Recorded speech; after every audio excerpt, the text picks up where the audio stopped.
Ya, Shalom Aleichem bagi kita semua. Saya berharap kita sehat-sehat, baik jasmani maupun rohani.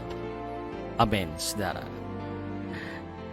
Saudara dikasihi oleh Tuhan Yesus, mari sama-sama kita pada kesempatan yang indah ini, kita merenungkan kebenaran firman Tuhan. Masih dalam topik besar kita Kingdom Mentality. Hari ini Kingdom Mentality yang akan kita sharingkan adalah mengenai memiliki hati hamba. Haleluya, saudara. Memiliki hati hamba. Haleluya. Saudara dikasih oleh Tuhan, memiliki hati hamba ini begitu penting untuk mengikuti jalan-jalan Kristus. Karena jalan-jalan Kristus adalah jalan-jalan kerendahan hati, jalan-jalan kehambaan. Tuhan tidak memilih jalan keangkuhan, jalan kesombongan, atau jalan kebesaran-kebesaran duniawi ini.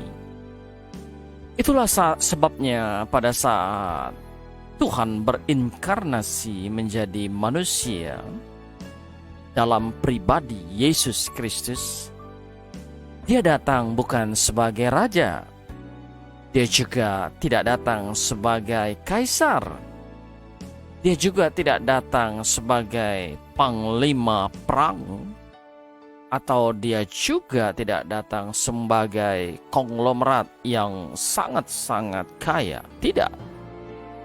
Tetapi perhatikan, Dia datang sebagai manusia biasa saja, yang pada awalnya tidak dikenal, dari keluarga yang biasa-biasa saja. Saudara kira Tuhan tidak bisa memilih keluarga yang terhormat, kaya, berkedudukan tinggi, kaum ningrat? Oh, bisa sekali. Tetapi itu tidak Dia lakukan karena hati Allah adalah hati kerendahan hati. Hati yang tidak sombong, hati hamba. Hati yang datang ke dunia ini bukan untuk dilayani, tetapi Dia datang untuk melayani. Saudara yang dikasihi oleh Tuhan yang ingin menjadi serupa seperti Kristus, mari kita belajar untuk datang atau menampilkan kehidupan kekristenan kita bukan untuk dilayani, tetapi untuk melayani. Bukan datang pada kehidupan kita ini dengan keangkuhan, kesombongan, tetapi dengan kerendahan hati seperti Tuhan kita. Dialah yang kita contoh. Oleh sebab itu, mari kita banyak belajar untuk memiliki hati sebagai hamba. Dan kita akan lihat kebenaran firman Tuhan. Dan dari kebenaran firman Tuhan ini kita jadi mengerti, inilah prinsip dasar daripada Tuhan. Prinsip dasar Tuhan Yesus Kristus. Markus 10 ayat 43 berkata, "Tidaklah demikian di antara kamu. Barang siapa ingin menjadi besar," coba perhatikan saudara, garis bawahi, barang siapa ingin menjadi besar, hebat, menjadi luar biasa. Saudara bisa tafsirkan sendiri arti kata besar. Besar, ingin menjadi besar di antara kamu, hendaklah ia menjadi pelayanmu. Tuhan Yesus berkata, kalau engkau ingin menjadi tinggi, kau harus rendah dulu. merendahkan diri dulu, merendahkan hati dulu. Haleluya, saudara. Jikalau engkau ingin besar, ingin terhormat, ingin dikatakan hebat di antara kamu, artinya di antara saudara-saudaramu, sahabatmu, orang-orang di sekitarmu, dikatakan hendaklah engkau menjadi pelayan mereka, saudara. Inilah prinsip kehambaan. Prinsip inilah yang ditetapkan oleh Tuhan pada saudara dan saya.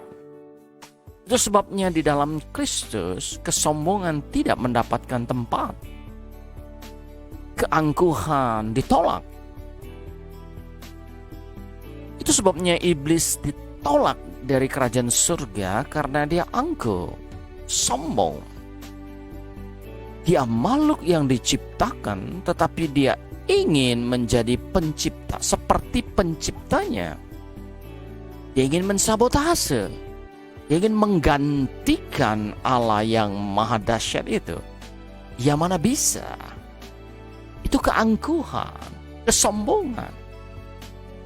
Dan ketahuilah saudara bahwa keangkuhan, kesombongan kalau ada dalam diri saudara, itu membutakan matamu, sehingga engkau lupa siapa dirimu. Seperti iblis, Satan, dia lupa bahwa dia adalah makhluk ciptaan yang diciptakan untuk melayani Tuhan. Tapi karena keangkuhan, kesombongan, dia menyamakan dirinya seperti Allah. Dan dia diusir dari surga, saudara.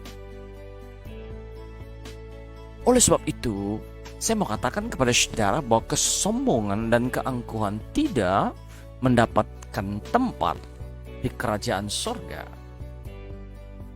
Oleh sebab itu, selama saudara masih di dunia ini, ketika saudara masih diberi kesempatan untuk hidup, ayo, berlatihlah untuk rendah hati. Latih dirimu untuk menolak atau melawan setiap keangkuhan, kesombongan yang ada dalam dirimu, saudara. Dan itu harus berlangsung dari hari ke hari. Tidak mudah, tidak gampang, saudara, untuk menjadi rendah hati, apalagi sedari kecil saudara angkuh, sombong. Ayat ke-44 berkata, dan barang siapa ingin menjadi terkemuka, terkenal di antara kamu, Tuhan berkata, hendaklah ia menjadi hamba untuk semuanya. Itulah jalan keterkenalan, ketermukaan versi Kristus. Saudara ingin terkenal? Saudara ingin terkemuka? Saudara harus menjadi hamba, pelayan bagi sesamamu. Ayat 45 berkata, karena anak manusia juga datang bukan untuk dilayani, melainkan untuk melayani dan untuk memberikan nyawanya menjadi tebusan bagi banyak orang. Kristus datang ke dunia, Allah yang hebat, maha besar, pencipta langit dan bumi datang ke dunia ini. Dia datang bukan untuk melayani, dia contohkan itu. Dia berikan keteladanan itu kepada saudara dan saya. Melainkan dia datang untuk melayani. Mentalitas kerajaan surga itu adalah mentalitas melayani. Mentalitas hamba, mentalitas kerendahan hati. Terus sebabnya saya mau katakan kepada saudara bahwa keangkuhan, kesombongan, itu tidak mendapatkan tempat di kerajaan kekekalan, kerajaan surga. Tetapi kerendahan hati, hati yang mau melayani, itulah yang menjadi terkemuka di hadapan Allah, saudara. Haleluya, haleluya.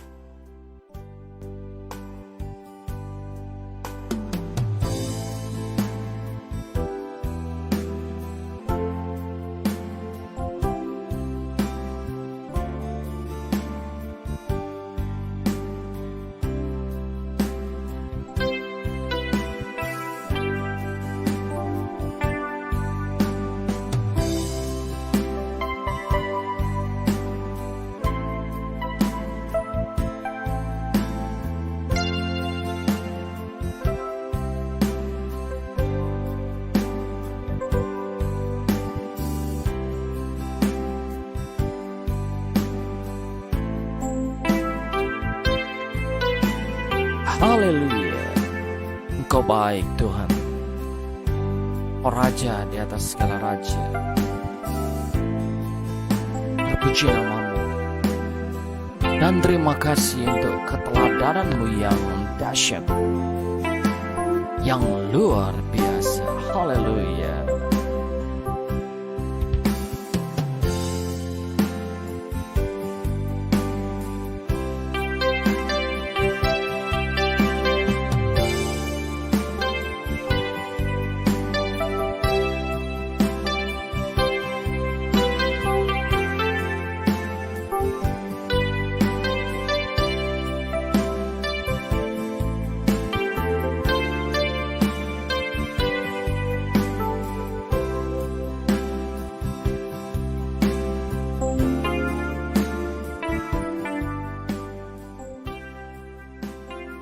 Saudara yang dikasih oleh Tuhan, itu sebabnya kesombongan dan keangkuhan berasal daripada setan.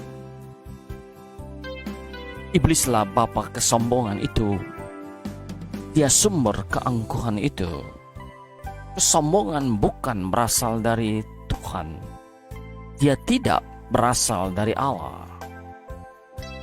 Allah mengajarkan kerendahan hati.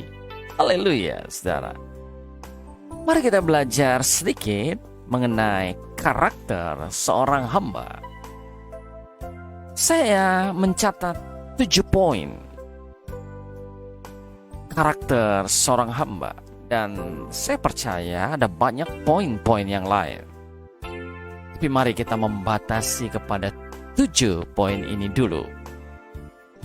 Saudara dikasihi oleh Tuhan, seorang hamba adalah seorang yang tidak mementingkan diri sendiri. Seorang hamba adalah seorang yang memenuhi kebutuhan orang lain.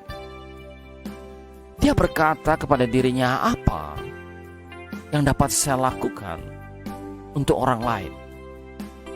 Dia melihat kebutuhan apa dari orang lain yang bisa dia penuhi, dia bantu, atau dia tolong. Kalaupun saat itu kapasitasnya tidak mampu menolong orang yang dia lihat kebutuhannya itu, maka yang dia lakukan, dia akan berdoa, bersyafaat, agar Tuhan turun tangan atau mengutus orang lain untuk menolong orang tersebut. Seorang hamba adalah seorang yang memusatkan perhatiannya kepada pemenuhan kebutuhan orang lain, saudara. Tentu tidak saja kebutuhan jasmani seputar fisiologi, makan, minum, kesehatan, tidak. Tapi ada yang jauh lebih daripada itu, yaitu kebutuhan rohani. Kebutuhan akan pengenalan akan Tuhan. Sebenarnya itu yang dibutuhkan oleh banyak orang. Dan seorang yang berhati hamba, dia melihat itu, dia terdorong, tergerak untuk memenuhi kebutuhan akan hal rohani itu. Dan dia mencari cara untuk menolong, membantu, mementor. Sehingga kebutuhan rohani ataupun jasmani orang-orang di sekitarnya dapat dipenuhi secara. Inilah karakter seorang hamba. Seorang yang tidak egois, mentingkan dirinya sendiri. Doa-doa syafaatnya pastilah bukan doa-doa di seputar dirinya.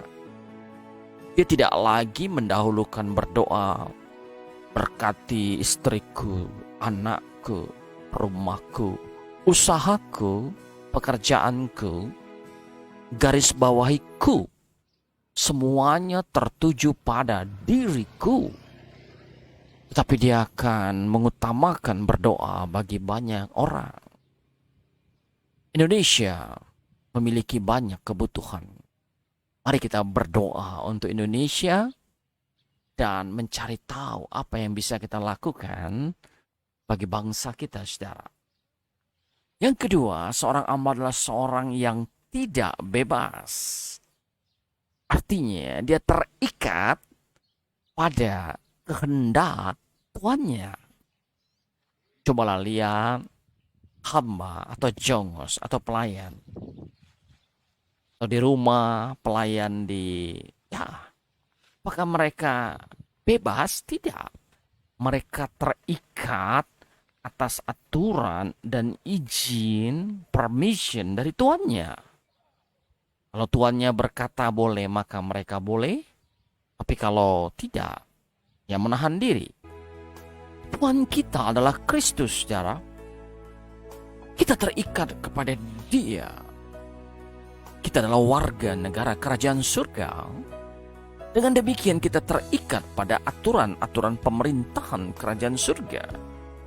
Saudara dan saya adalah duta besar kerajaan Allah di bumi ini yang terikat kepada kebijakan-kebijakan surga. Kita terikat kepada kebijakan-kebijakan yang kita tahu dari kebenaran firman Tuhan, saudara.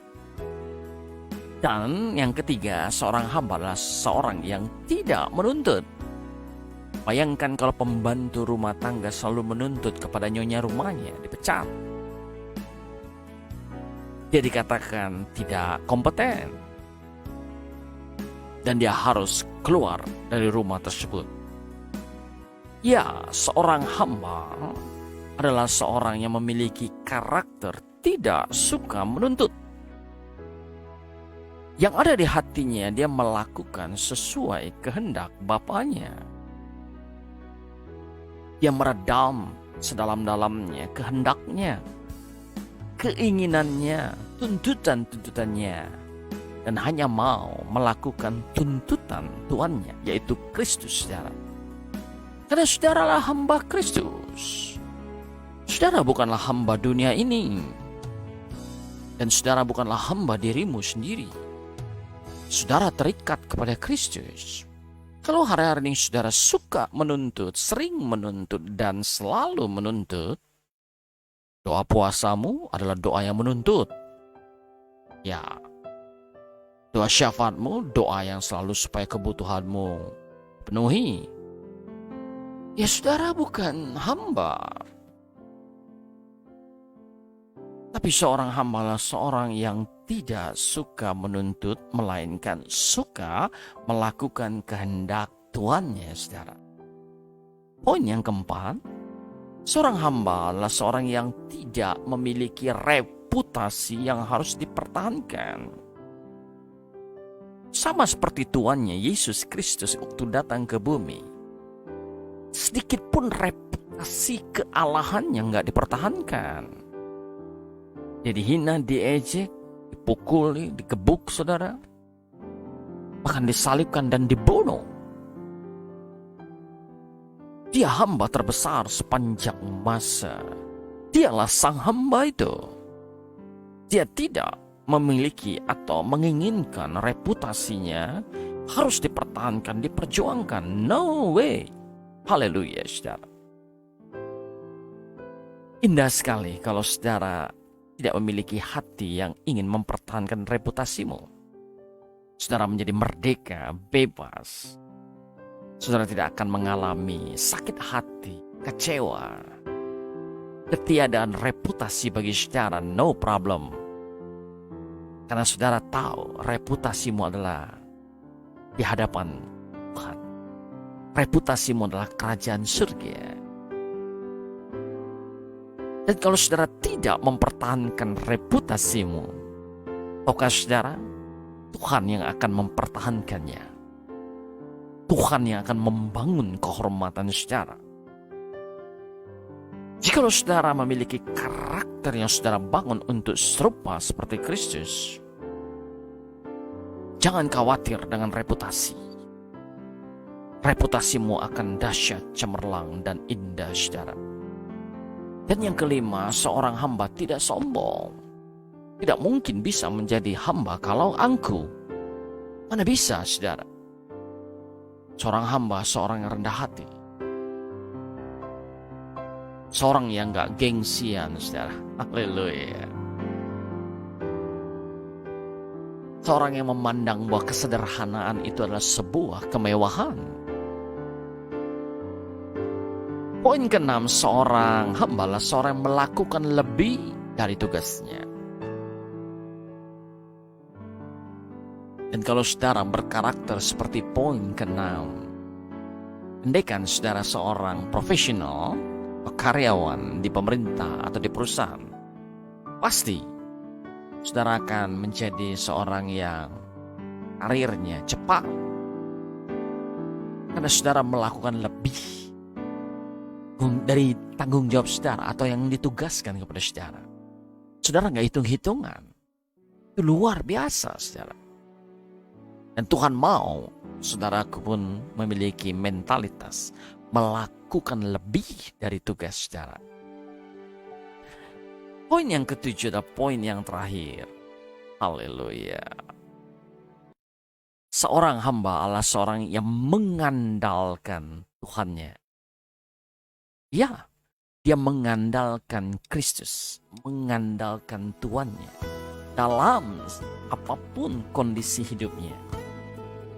Saudara yang dikasihi oleh Tuhan, inilah 7 poin karakter seorang hamba. Seorang hamba tidak tergantung statusmu. Bisa saja engkau pendeta, pelayan Tuhan, penatua, hamba Tuhan, pemimpin rohani, tapi engkau tidak memiliki karakter seorang hamba. Tetapi engkau hanya memiliki karakter seorang Tuhan yang ingin dikultus individukan oleh pengikutmu, dihargai, dihormati. Mulutmu berkata, aku tidak ingin dihormati, aku rendah hati, tetapi dari perilakumu itu tidak menandakan bahwa engkau memiliki karakter hamba. Kau masih merindukan untuk dihormati, dihargai. Ingat, saudara adalah hamba. Tuhan menginginkan saudara sebagai hamba, saudara. Hari ini, kalau engkau berjalan dalam keangkuhan dan kesombongan dan mengandalkan dirimu sendiri dan tidak mengandalkan Tuhanmu, tahuilah kau keliru. Mari datang kepada Tuhan. Jadikanlah Yesus Tuhan dan Rajamu. Undanglah dia masuk dalam hatimu, karena dia akan membawamu kepada kekekalan yang abadi. Kau tidak akan lagi takut pada kematian. Kau sudah diperdamaikan dari dosa-dosamu. Haleluya. Haleluya. Tuhan dahsyat, saudara. Saudara dikasih oleh Tuhan, kita mengakhiri sharing kita pada kesempatan yang indah dan berbahagia ini. Saya mengucapkan selamat beraktivitas, selamat berjuang untuk memiliki karakter seorang hamba. Saudara dikasihi Tuhan, Shalom Aleichem, Betsem Hamasya, Tuhan Yesus memberkati. Amin.